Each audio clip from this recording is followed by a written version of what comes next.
Firstly ಈ colour therapy ಅಂದ್ರೆ ಏನು? ಕಲರ್ ಥೆರಪಿ ಅಂತ ಹೋಗೋದಕ್ಕಿಂತ ಮುಂಚೆ ನಿಮ್ಗೆ ರಿಫ್ಲೆಕ್ಸಾಲಜಿ ಅಂದ್ರೆ ಏನಂತ ಗೊತ್ತಿರಬೇಕು. ದೇಹದ ಪ್ರತಿಯೊಂದು ಭಾಗ ಇನ್ನೊಂದು ಭಾಗದ ಜೊತೆ ಮಾತಾಡ್ತಾ ಇರುತ್ತೆ. ಇವಾಗ ನೋಡಿ, ಕೈಯಲ್ಲಿ ಎಷ್ಟು ಜಾಯಿಂಟ್ ಇದಾವೆ? Shoulder, elbow, wrist.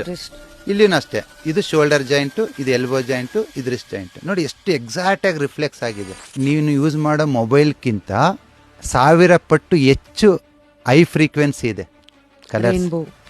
Colours any colours basically ನಮ್ಮ ಪೂರ್ವಜರಿಗೂ ಗೊತ್ತಿತ್ತು. ಅವ್ರಿಗೆ ಗೊತ್ತಿರೋದ್ರಿಂದಾನೇ ನೀನು ಇವತ್ತು ಕುಂಕುಮ ಇಟ್ಕೋತಿರೋದು, ಹಳದಿಯ ಚಂದನ ಹಚ್ಕೋತಿರೋದು, ಟಿಕಿಲ್ ಇಟ್ಕೋತಿರೋದು. ನಿಮ್ಮ ತಾತ, ನಿಮ್ಮ ಅಜ್ಜಿ, ಅವ್ರ ತಾತ ಹೇಗಿರೋರಂದ್ರೆ, ಬಾಡಿ ಉಷ್ಣ ಆಗಿದೆ, ಹಾಲು ಕೊಡಬೇಡಿ ಕಫ ಆಗುತ್ತೆ.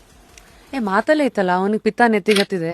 ಇವತ್ತು ನನ್ನ ಸ್ಟೂಡೆಂಟ್ಸ್ ಹತ್ರ ನೀವು ಯಾರ ಹತ್ರ ಆದ್ರೂ ಹೋಗಿ, ನಿಮ್ಗೆ 10 ವರ್ಷದಿಂದ ಫುಡ್ ಇನ್ಫೆಕ್ಷನ್ ಆಗ್ತಿದ್ರೆ, ಯೂರಿನ್ ಇನ್ಫೆಕ್ಷನ್ ಆಗ್ತಿದ್ರೆ, ಥ್ರೋಟ್ ಇನ್ಫೆಕ್ಷನ್ ಆಗ್ತಿದ್ರೆ, ಸ್ಕಿನ್ ಇನ್ಫೆಕ್ಷನ್ ಆಗ್ತಿದ್ರೆ, ಅವರು ಮ್ಯಾಕ್ಸ್ ಟು ದಿ ಮ್ಯಾಕ್ಸ್ 3 ರಿಂದ 5 ದಿವಸದಲ್ಲಿ ಸಾಲ್ವ್ ಮಾಡ್ಬಿಡ್ತಾರೆ. ತುಂಬ ಜನ ನನ್ನ ಹತ್ರ ಪೇಷಂಟ್ಸ್ ಬರ್ತಾರಲ್ಲ, ನಾನು ಅವ್ರ ಕಣ್ಣು ನೋಡಿ ಹೇಳ್ತೀನಿ ಎಷ್ಟು ದಿವಸ ನೀವು ಇರ್ತೀರಾ ಅಂತ. ಅವ್ರ ಕಣ್ಣು ಎಲ್ಲೋ ಆಗಿದೆ ಅಂದ್ರೆ ನನಗೆ ಬೇಗ ಟಿಕೆಟ್ ತಗೋತೀರ. ನೀವು ಎಲ್ಲೇ ಬ್ಲ್ಯಾಕ್ ಹಾಕಿ ವಿತಿನ್ 3 days 2 ಡೇಸಲ್ಲಿ ಇನ್ಫೆಕ್ಷನ್ ಕ್ಲಿಯರ್ ಆಗುತ್ತೆ.